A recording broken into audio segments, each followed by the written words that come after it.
निर्माता निर्देशक अश्वनी कोसरे, स्वर पाटन स्टूडियो प्रेजेंट।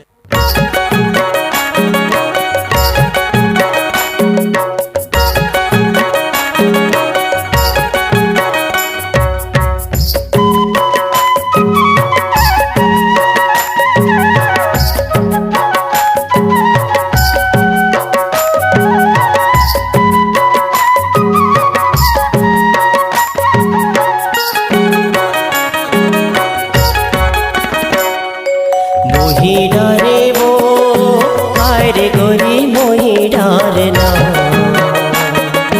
काला देखावा के मोला मोही डारना, काला देखावा के मोला मोही डारना। मोही डारे रे हाय रे मोला मोही डारना, काला देखावा के मोला मोही डारना, काला देखावा के मोला मोही डारना। मोही डारे वो हाय रे गोरी मोही डारना, काला देखावा के मोला मोही डारना, काला देखावा के मोला मोही डारना। मोही डारे रे हाय रे मोला मोही डारना, काला देखावा के मोला मोही डारना, काला देखावा के मोला मोही डारना।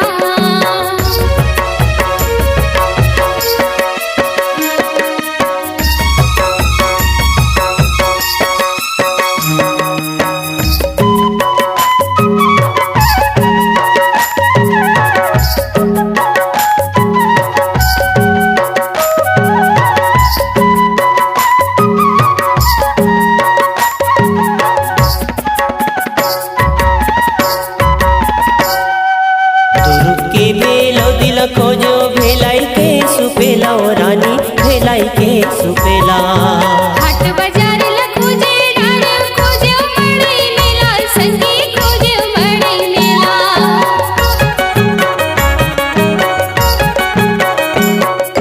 दुरुक के बेलो दिल खोजो भेलाई के सुपेला ओ रानी भेलाई के सुपेला। हाट बाजार ला खोजे डार खोजे मड़ई मेला रे, संगी खोजे मड़ई मेला।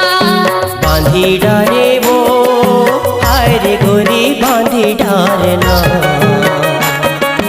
काला देखावा के मोला मोही डारना, काला देखावा के मोला मोही डारना।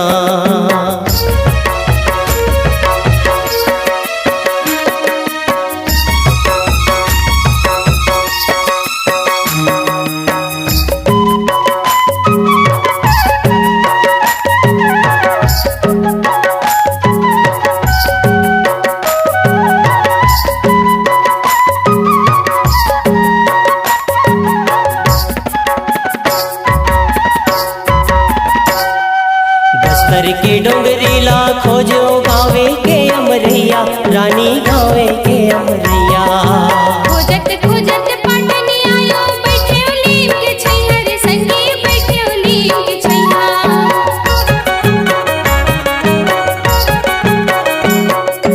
बस्तर के डोंगरीला खोजो गावे के अमरैया, रानी गावे के अमरैया। खोजत खोजत पाटनी आयो, बैठे लीम के छैया, संगी बैठे लीम के छैया। बांधी डारे वो हाय रे गोरी बांधी डारना, काला देखावा के मोला मोही डारना, काला देखावा के मोला मोही डारना।